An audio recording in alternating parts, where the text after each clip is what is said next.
3 months, mga kababayan, 90 days na. So pahaba ng pahaba yung panahon ng supply natin ng krudo. Wala tayong dapat na ikabahala. Nagtatrabaho yung ating Pangulo.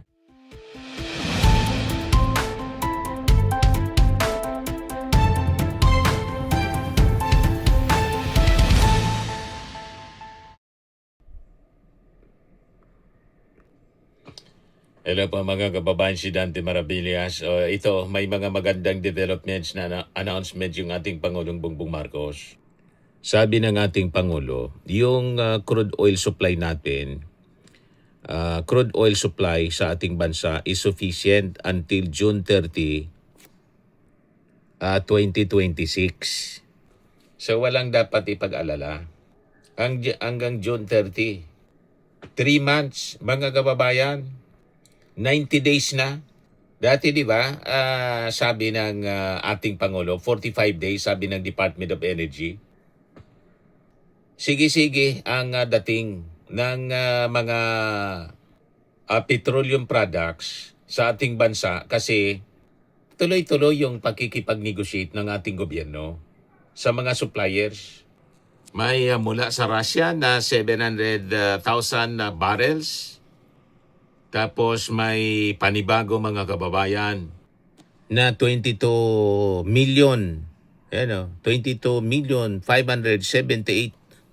litrong supply ng diesel nasa Pilipinas. Dagdag na diesel nasa Pinas na. Inanunsyo ng DOE. Report ng DCRH mga kababayan. And this time, sabi ng ating Pangulo, yung crude oil supply natin, hanggang sufficient siya hanggang June 30. 3 months, mga kababayan, 90 days na. So pahaba ng pahaba yung panahon ng supply natin ng krudo. Wala tayong dapat na ikabahala. Nagtatrabaho yung ating Pangulo.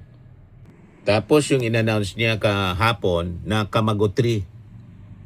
Ayan Kamago 3 is now delivering new strength to the Malampaya gas field, extending its life and securing our own supply of power. This is energy we control.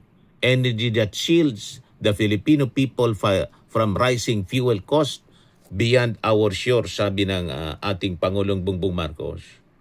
O di ba, mga kababayan, action man yung ating Pangulong Bongbong Marcos. Gawa, hindi ngawa. Sino niya Mr. Maravillas yung ngawa? Ayan ang puro ngawa. BP Sara warns of job losses, food crisis in the coming months. Puro problema yung nalalaman. Sabi dito sa amin sa Bicol, puro pagpaadit. Diba? Wala man siyang solusyon. Sige ang warning ng doom. Prophet of doom na po, mga kababayan, si Sara. Marami niya wala ng trabaho. Puro negativity ang nalalaman, ang nilalabas ng kanyang bibig. Pambira talaga itong si Sara Duterte. Hindi tulad ng ating Pangulong Bongbong Marcos. Na ang ginagawa po, solusyon. Hindi yung pagiging prophet of doom, mga kababayan. Kita ninyo ang pagkakaiba ng dalawang leader natin? Ayan yung ating Pangulo, mga kababayan, pakinggan natin. Morning sa inyong lahat. Ito po ay paliwanag ko lang kung ano yung inabot ko kay Mr. Ramon Ang. Ito yung toll operation Kasama si Ramon Ang. Para tuluyan ng may-operate itong bagong maiksi lang pero malaking bagay dahil dito yung traffic. May iwasan ang traffic dito. It will save approximately 1/2 hour ng traffic sa ating mga commuter, sa ating mga travelers.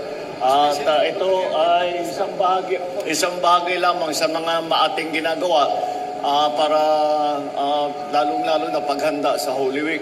And one of the other things that we have done is already bubuksan natin ang connector road mula Cavitex hanggang sa C5 para tuloy-tuloy na hindi na sila bababa from the highway. At mabubuksan na rin yung from Cabanatuan to from papuntang Cabanatuan. At yun, isa pa yun para medyo mabigyan natin ng konting relief ang mga travelers na papunta around Central Luzon. Kaya patuloy natin pinabubuksan lahat ng mga ating kalsada upang mas madali ang magiging travel sa ating mga kababayan, lalong-lalo na ngayon na may Holy Week.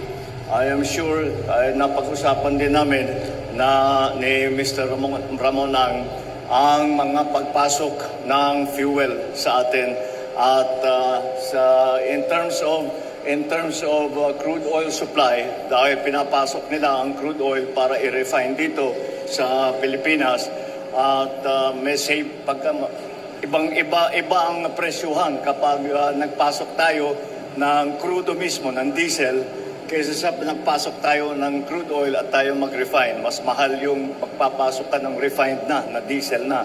At ang ika niya ay meron na tayong supply of crude oil, sufficient supply hanggang June 30. Pero patuloy pa rin ang ating paghahanap ng supply, patuloy pa rin ang ating pagsuporta sa ating mga commuter. Diba? Para naman mabawasan. Siya yung may-ari ng Petron kasi, si Ramon Ang.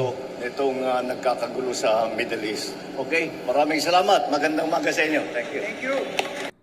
Solution-oriented po ang ating Pangulo at kinakausap niya yung mga industry players, yung mga suppliers tulad ng Petron.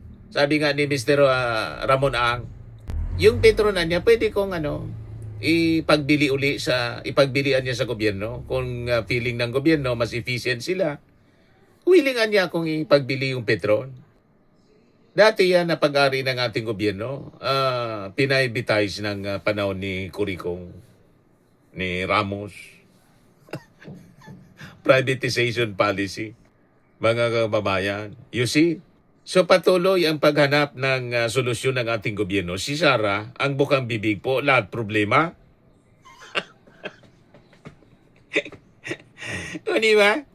Wala man siyang solusyon. Sige lang ang mention ng mga problema.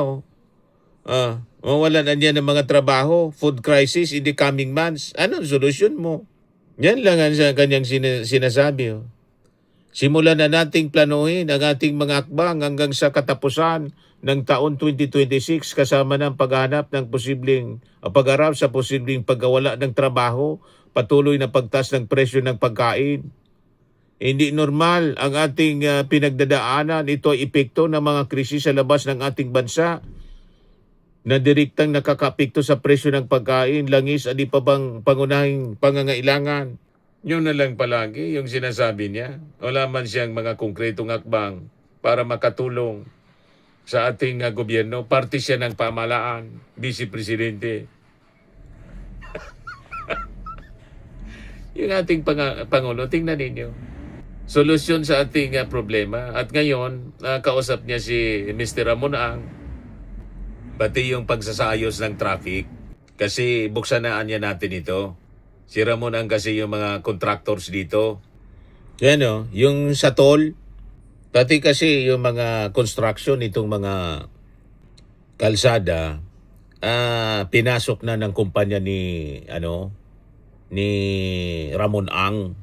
Pati sa NAIA po, NAIA Rehabilitation. Lahat dyan si Ramon Ang, ang kontraktor, pati sa oil industry yung Petron. Di ba? Solution-oriented yung ating Pangulong Bongbong. At sabi nga ni Ramon Ang, ito, pakinggan natin si Ramon Ang.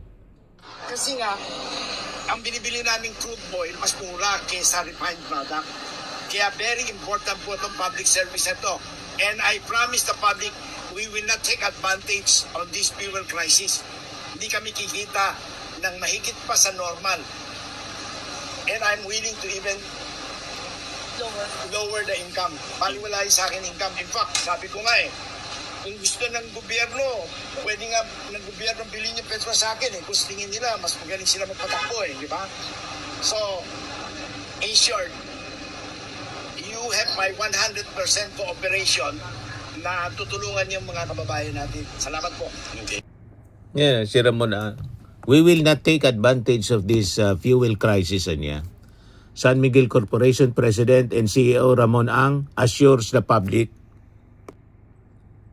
that Petron will not take advantage of an ongoing Middle East crisis. Speaking to reporters after the opening of the Naya X westbound off-ramp, and says he is even willing to sell the oil firm to the government and it can better manage operation. Siya din ang contractor dito sa ramp na to na inopen, mga kababayan, with our President at saka si DPWH Secretary Vince Dizon para makatulong na sa pag-ease ng traffic in preparation sa Holy Week. Kasi siyempre dadagsa na yung tao. Yung kumpanya, San Miguel Corporation, pa rin yung gumawa niyan, mga kababayan. Di ba? So makikita natin, puro solusyon lang yung ginagawa ng ating Pangulo. Kumbaga, nami-mention yan yung mga problema, pero nandun siya sa pagtugon sa problema. Yung pag-aksyon sa problema. Yung solusyon, hindi puro pag-mention lang ng problema. Tulad ng sinasabi ni Sara Duterte, wala man siyang solusyon, sige lang ang mention ng problema.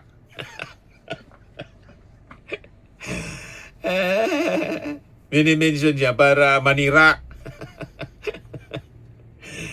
Ang palabasin, walang ginagawa yung ating gobyerno. Malabo po.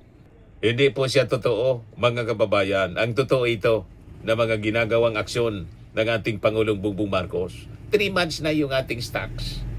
At still, naghanap ng mga suppliers na hindi apektado po ng Middle East crisis. Ganun dapat, mga kababayan. Yan yung ating Pangulo. Sige lang ang trabaho, mga kababayan. O di ba? Yan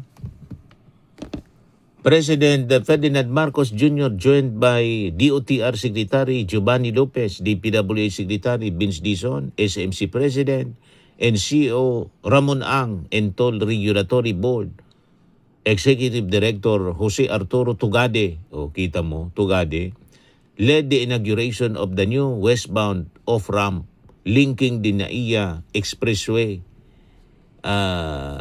NAIA X, to NAIA Terminal 3 in Pasay City on Friday, March 27. The 320-meter access road is expected to improve entry to NAIA and help ease congestion along Andros Avenue in Pasay City. Marcos said the project is part of broader government measures aimed at improving traffic flow ahead of the Holy Week travel period.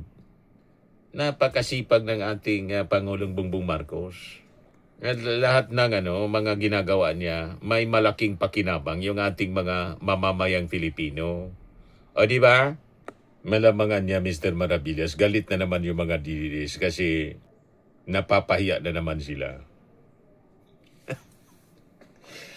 Malamang po. Ayan man lang yung ating short video. Ako po si Dante Maravillas. Bye-bye po. God bless.